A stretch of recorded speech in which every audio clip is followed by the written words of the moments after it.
எங்க வீட்டுல பூரி அதனால குருமா செய்ய போறோம். அதுக்கு தேவையான பொருள்லாம் வாங்க பார்த்துடலாம். மொத்தம் உருளைக்கிழங்கு, கொத்தமல்லி, கருவேப்பிலை, பச்சை மிளகா, வெங்காயம், தக்காளி, கடலைப்பருப்பு, சீரகம், கடுகு, அடுத்து கடலை மாவு. மொதல் அடுப்பு பற்ற வச்சுக்கலாம். சட்டி நல்லா காய்ச்சதுக்கப்புறம் எண்ணெய் ஊற்றணும். அடுத்து கடலை ஊற்றிக்கலாம். எண்ணெய் நல்லா காஞ்சிச்சு. அடுத்து கடலைப்பருப்பு, சீரகம், கடுகு போட்டுக்கலாம்.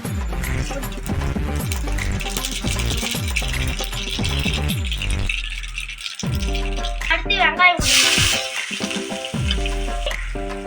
இப்போ நல்லா வதக்கி விட்டுக்கலாம்.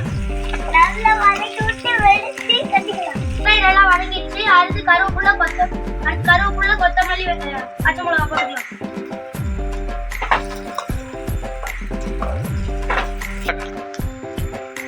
அடுத்து பெருங்காயம் தூள் கொஞ்சம் போட்டுக்கலாம்.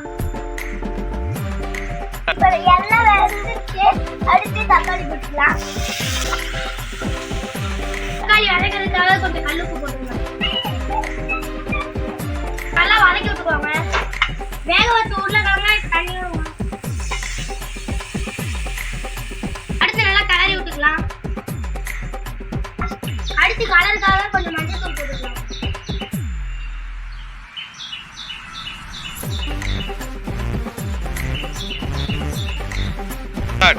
இப்ப நல்லா கொதிச்சிருச்சு. அடுத்து ஒரு ஸ்பூன் கடலை மாவு கரைச்சி ஊற்றிக்கலாம்.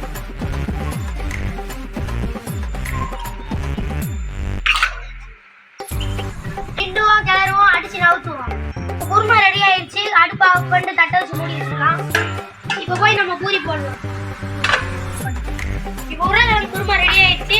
அடுத்து எண்ணெய் காய்ச்சி எடுத்துட்டு பூரி போட்டு எடுத்துக்கணும். குட்டி குட்டி பூரிக்கு மாவு ரெடி பண்ணி எடுத்துக்கணும். அடுத்து மெதுவாக எண்ணெயில போடணும். கையில் பண்ணக்கூடாது.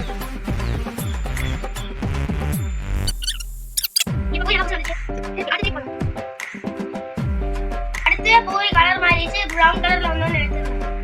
பூரி ரெடி. எப்படி இருக்கும் பேசு?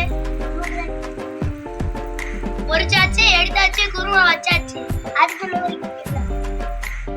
குருமா சூப்பரா இருக்குதா?